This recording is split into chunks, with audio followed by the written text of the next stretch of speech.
A few things have arrived for the new UTE build, and I've had the plasma table up and running. So let's get stuck straight into it.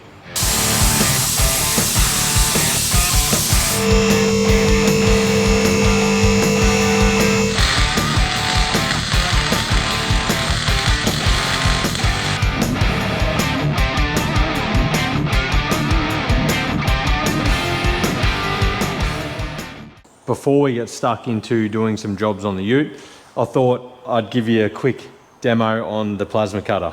I haven't organised any steel yet, so hopefully that's coming next week. So I've only just got a little bit of scrap.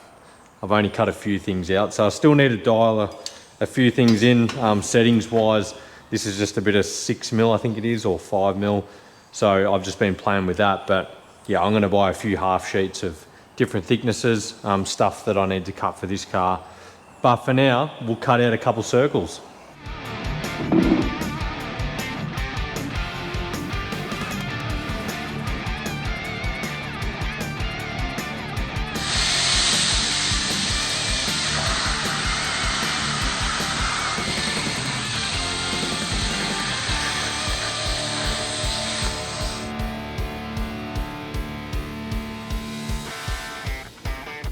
But that's enough for the plasma table. It's time to get stuck into this UTE. So I'll run through where we're starting and what we're going to be doing in this video, and then we'll go bust the grinder out. So what we're doing today is working up the back here.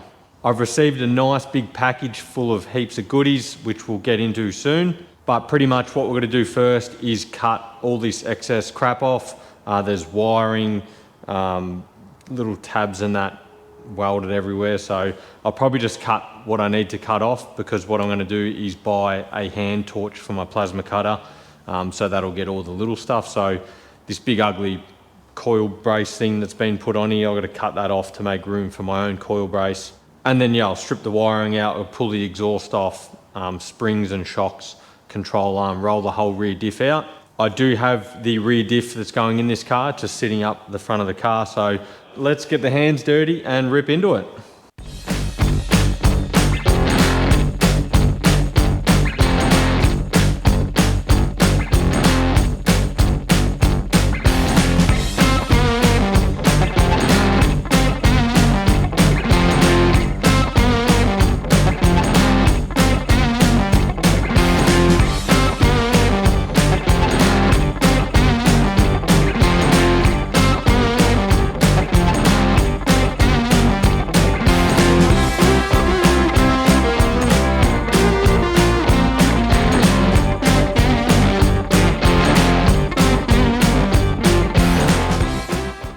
Alright, now that that's all done, I'll leave, I'll grind this stuff back later when I get the plasma torch and I cut some more stuff off, because I have to cut the shock mounts off, probably this front tray mount and a couple other things. So what I'll do is, I'll cut everything off and then I'll spend half a day cleaning it all up. So that's done for now. I'll throw it on the hoist, lift it up, and we'll start ripping this rear diff out.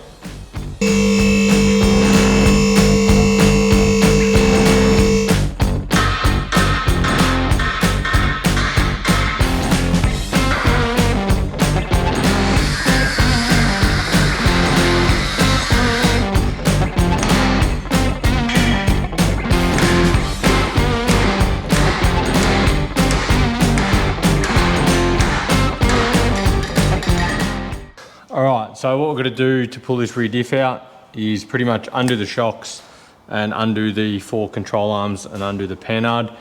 But what I'm going to do is undo the shocks and the panhard, and then I'm going to drop the diff down a little bit. I've got these cool little axle stands. Then I can pull the springs out, and then I'll go back up on the hoist and drop the diff right out, because without the panhard or the shocks in, the diff will swing right down, brake line's disconnected. So yeah, what I want to try and do is just get the springs and everything out up at this height, and then I'll put it back on the ground. I'll probably undo all the control arm bolts while I'm up here, and then yeah, put it back on the ground, slip the bolts out, and then the diff should stay on the ground. And then we can get ready to put some shiny stuff in. So I'll whip this off and we'll get stuck into it.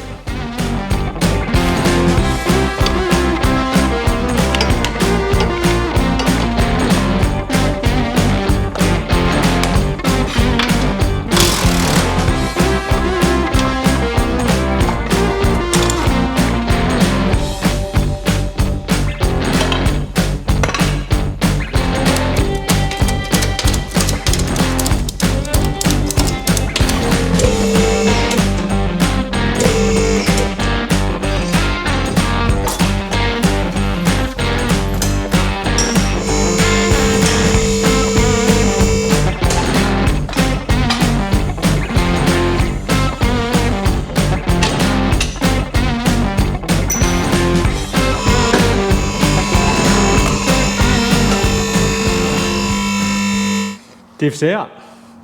We'll roll this out of the way. So now I'll just pull these control arms off.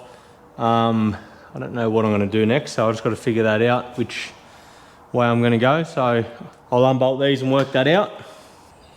Well, it's time to show you some of the things that have been hiding under this sheet here. This is the first time I've actually unboxed it, so it's super exciting. There's still some pretty cool stuff under the sheet that will get revealed in a later episode. But for now, we'll focus on what's happening up the back. So I want to build one of the best utes that's getting around. So it's a no-brainer. You got to use the best components in the industry. I've been running Superior parts for over 10 years, 12 years. I can't actually remember. I've had a heap of various Superior parts on actually all of my cars. But on this particular build, I just wanted to do it once and do it properly from the start. If you follow along what they do, they're really going above and beyond in the industry to provide some really cool stuff for nearly any four-wheel drive out there. So to have some of these new shiny bits going on this ute gets me really excited, all made in Australia, and that pretty much ticks all my boxes. So we'll quickly go through just what's shown here before I go and throw it on the car. And then once we get some of this stuff welded in and bolted in, then we can go over what's happening with this rear diff. So up the top here, we have a nice heavy duty rear panhard rod that's adjustable. I'm pretty sure these are the longest adjustment available on the market. So they have, I think it's 150 mil of adjustment available in the end of the panhard, which will come in handy in my application because I think I'm going to move the panhard mount up on the diff somewhere. So that will come in handy having a lot of adjustment there. Then we have these nice heavy duty upper control arms. Now super important to have adjustable upper control arms to correct your pinion angle. Correcting your pinion angle ensures that you get the most life out of your tail shaft unis, and things like your pinion bearing, and that also plays a big part when the suspension droops out. So I'm actually excited to get these in. They should be good. And then down the front here we have the long arm kit for the lower control arms. Now these come with both brackets, comes with a little guide, all your crush tubes and sleeves, and then obviously the control arms, which I think are roughly 300 mil longer from memory. Now these are heavy, like real heavy.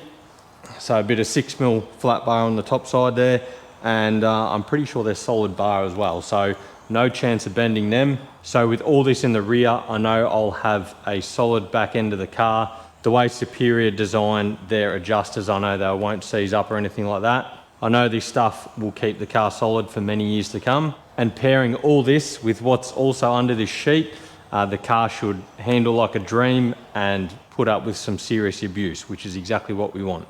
So let's throw it in the car.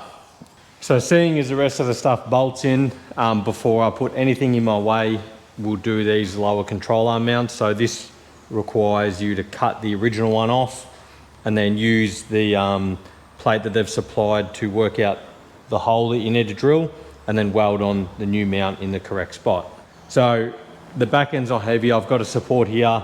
It's still supported on the other three hoist legs, and it's also got a prop under the front to stop it tipping forward.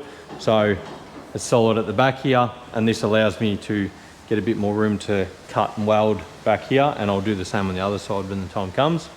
Now, the awesome thing about Superior is when you buy their products, they used to supply with paperwork on how to fit everything up correctly. But when I purchase this stuff, they actually send you an email and it has a link in it, and that link takes you to the install process of every part that you've bought. And in some cases with certain parts, they've actually done a video. I think it was the upper control arms, and there was one other one where they actually had a video of them installing them on a car. So you can't really mess it up. So they'll either have a document that you read, or they've got a video to watch to make sure you install the correct way. Now obviously you need to have a grinder and a welder, and you need to be competent in welding to do these lowers, but the rest of the stuff bolts in easy enough, especially following their guidelines.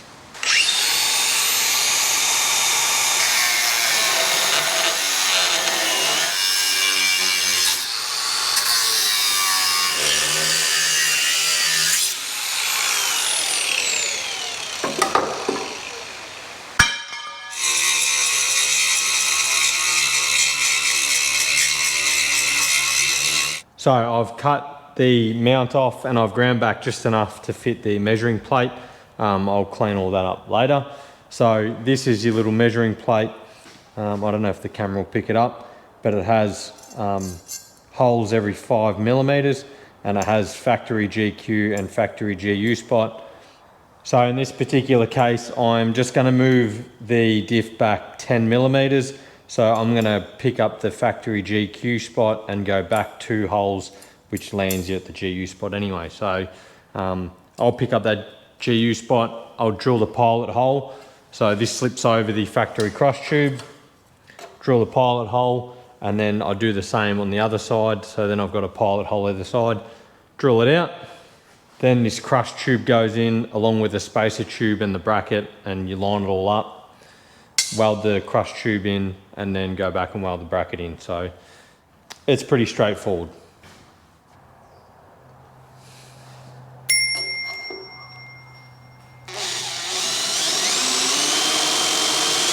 So that's one hole drilled. You've got to make sure the plate's parallel with the bottom of the chassis. You don't want it obviously up or down.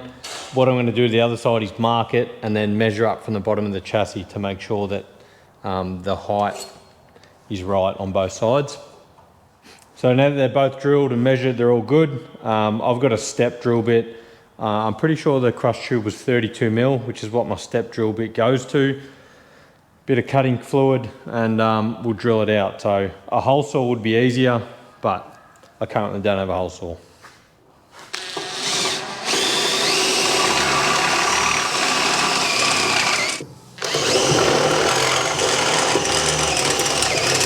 So here's the crush tube, and it's actually quite a nice fit. It fits beautifully. There's the other side.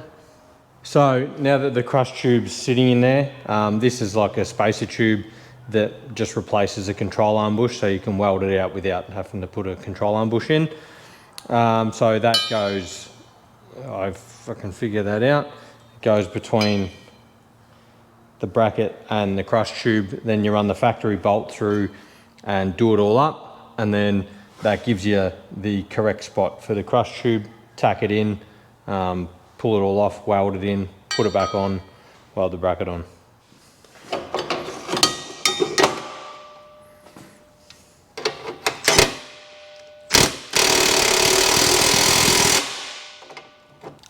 All right, that's all nice and tight, it's not going anywhere. So I'll lay some weld on this crush tube.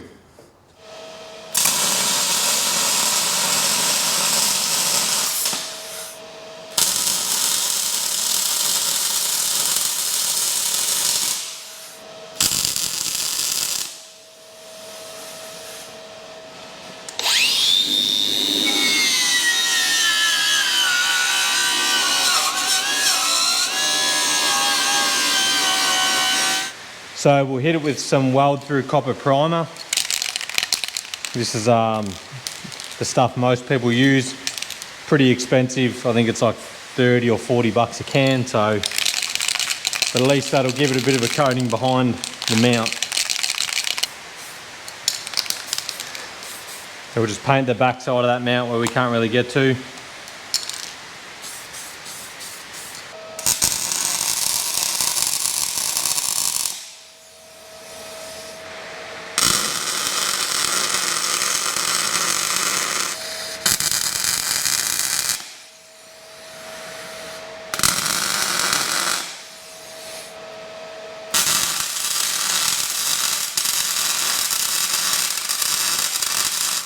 All right, that's it, welded on, job done. Obviously I've still got to do the other side, but I'll just smash that out. Come up good, and that is super easy to do, especially following the instructions provided. It might be a little bit tricky in a wagon. I know there's a body mount you have to trim, and having the body there, you know, might be a bit hard to get in, but certainly easy on a ute cab. All right, this side is all buttoned up and finished. I've just sat the arms in there, slipped the bolts in, ready to go. So now we'll quickly get stuck into this rear diff. I don't need to do too much to it at the moment, but I just want to get it under here and the wheels back on. So it can sit at the bump stop height. So let's get into that. Under sheet number 2 is the rear diff. So this is, the diff itself is not that special, it's just what I've got to do to it. So that will happen in the future. But this is what I'm running in the rear.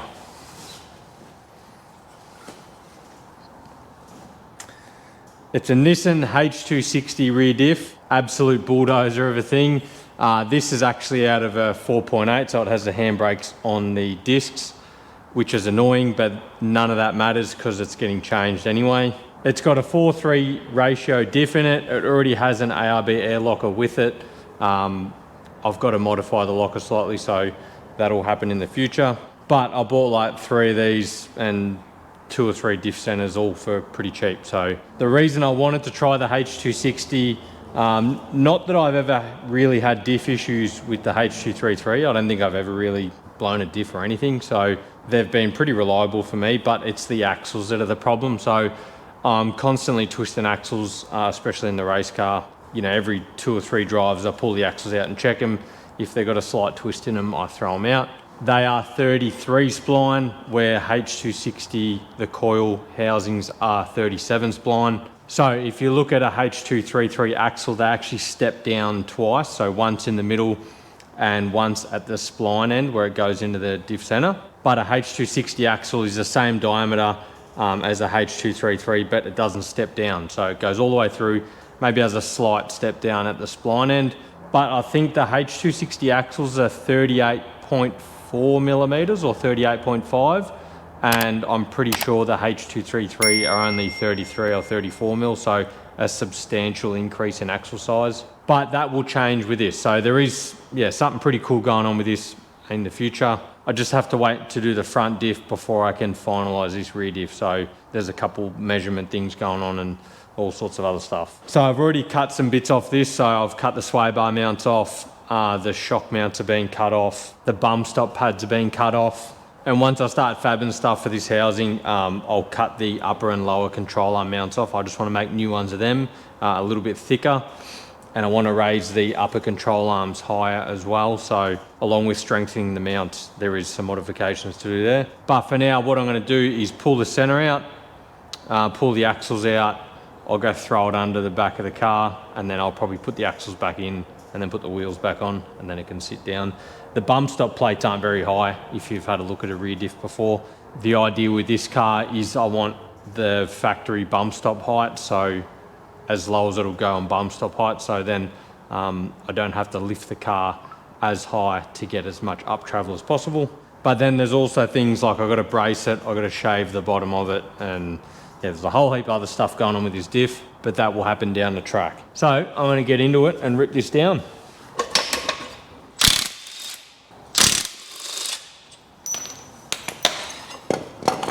It's got me stuffed why they thought this was a good idea.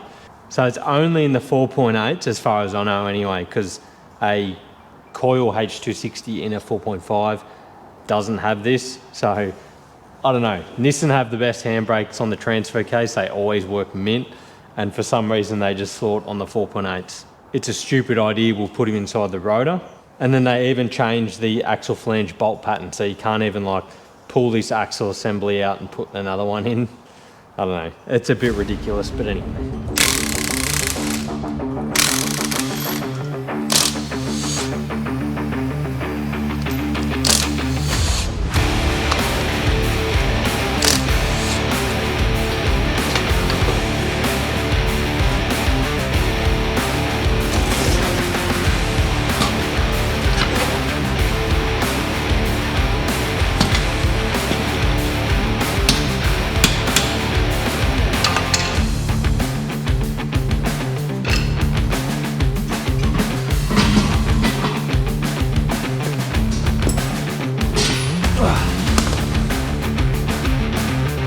They are bloody heavy.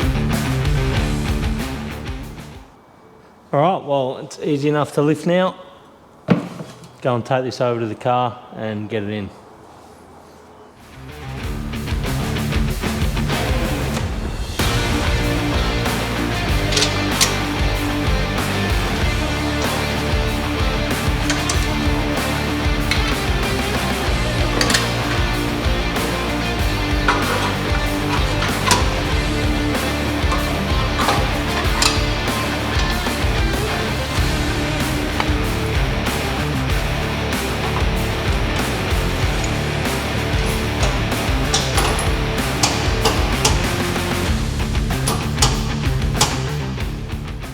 And that's it. All these nice shiny bits and pieces are finally installed. It's nice to see the diff in there and it all sort of sitting there.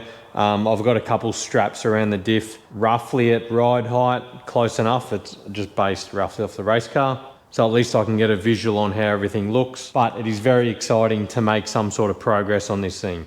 I'm currently on a little bit of a tight time schedule. I think it's booked into the panel beaters in 5 weeks or something, 5 or 6 weeks. He's just got to repair a couple things so then I can get stuck into modifying the cab. So at this stage, the next video will be mounting some fancy stuff in this area, along with some chassis bracing and coil hat bracing and whatever else. So I'll put the plasma cutter to good use. But there's a few jobs ticked off the list and there's probably a million more. So let me know down in the comments if you've enjoyed this one and give the video a like while you're there. There's still plenty more to come, so stay tuned and I'll see you in a fortnight.